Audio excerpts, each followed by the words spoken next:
이번 사태는 유족들이 김시곤 전 KBS 보도국장의 발언을 규탄하기 위해 KBS를 찾으면서 시작됐습니다. 유족들의 항의에도 KBS 사장과 보도국장은 끝내 나타나지 않았고 유족들은 청와대로 발걸음을 돌렸습니다.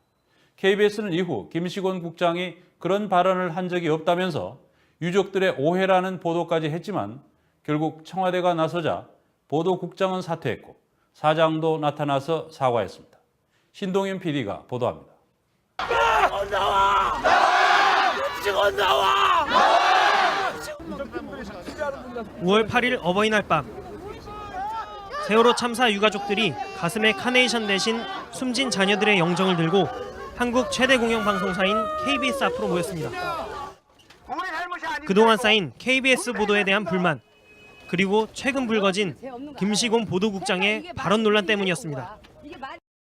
일부 언론은 KBS 김시곤 보도국장이 세월호 사망자 숫자가 한 해 교통사고 사망자 숫자와 비교하면 그리 많은 것은 아니다 라는 취지의 발언을 했다고 보도한 바 있습니다.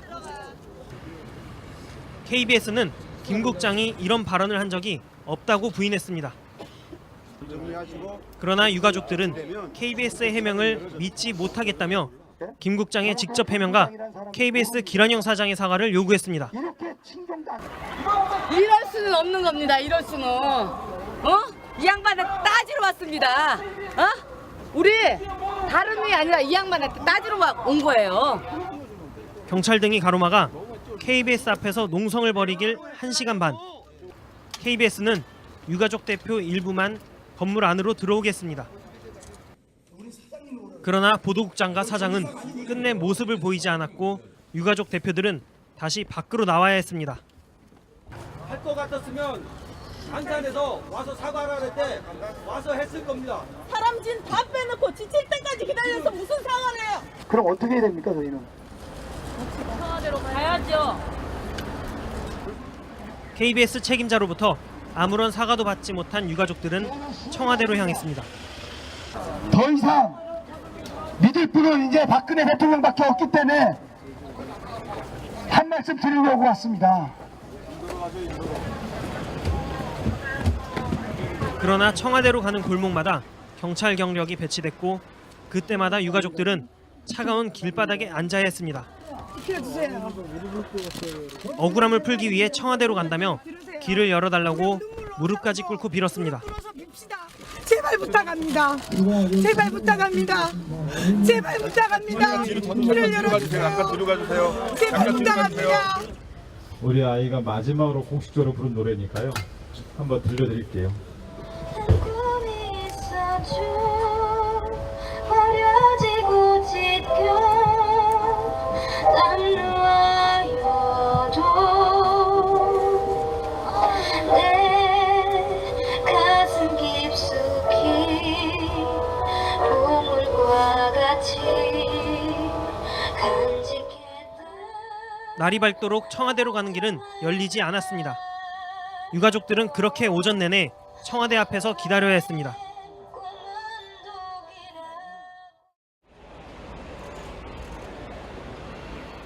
유족들이 청와대 가는 길목에서 농성을 시작하자 그때야 KBS가 급해졌습니다. 오후 2시 기자회견 열겠다고 발표합니다. 이 자리에서 논란의 당사자였던 김시곤 보도국장은 보직을 사퇴하겠다고 발표했습니다. 본신의 힘을 기울였으나 보도의 독립성을 제대로 지켜내지 못한 책임을 지고 오늘부로 보도국장직을 사임하고자 하며 그러나 여전히 KBS 보도에 문제는 없었다고 주장했습니다. KBS가 세월호 참사를 가장 많은 시간 동안 가장 심도 있게 가장 진지하게 선도적으로 보도해왔다는 점을 강조하고자 합니다. 박근혜 대통령의 진도체육관 방문 관련 영상을 짜깁기 편집한 게 아니냐는 의혹에 대해서도 의도한 게 아니어서 사과를 할 일은 아니라고 했습니다. 박근혜 대통령 그 당시에 박수를 편집한 부분이라든지 여러 가지 그런 어떤 불만들이 누적이 되면서 쌓여왔던 것들이 이번 논란으로 표출이 됐다라는 인식들이 많은데 그 전혀 의도된 게 전혀 없었습니다. 예. 의도된 게 전혀 없었습니다. 그러면서도 자신만 모든 책임을 질 수는 없다는 듯 기란영 사장이 사사건건 보도본부의 독립성을 침해해왔다며 사퇴를 요구하는 폭탄 발언을 내놨습니다. 언론에 대한 어떠한 가치관과 신념도 없이 권력의 눈치만을 보며 사사건건 보도본부의 독립성을 침해해온 기란영 사장은 즉각 자진 사퇴해야 한다. 사실상 그동안 KBS가 청와대의 눈치를 봐왔다고 인정한 셈입니다. 유가족들이 KBS 앞에서 밤새 기다리며 사과를 요구했는데도 아무런 반응이 없던 기란영 KBS 사장은 유가족들이 장시간 청와대 앞에서 농성을 하자 오후 3시 반경 모습을 드러냈습니다. KBS 보도국장의 정말 부적절한 이런 발언으로 인해서 여러분들 마음에 다시 한번 깊은 상처를 드리게 된 부분에 대해서 그 보도국장을 지휘 감독하는 이런 책임을 진 사장의 입장에서 다시 한번 유족 여러분들께 진심으로 사죄의 말씀을 드리겠습니다.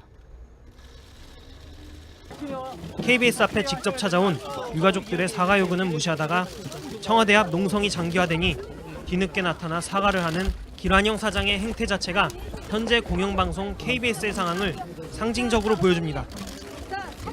국가적 재난 상황에서 나온 KBS 보도 책임자의 부적절한 발언 논란, 인사권자인 사장을 향한 동반 사퇴 요구, 그 과정에서의 청와대 개입 의혹, 한국 최대의 공영방송 KBS가 창사 이래 최대의 위기에 빠져들고 있습니다. 뉴스타파 신동윤입니다.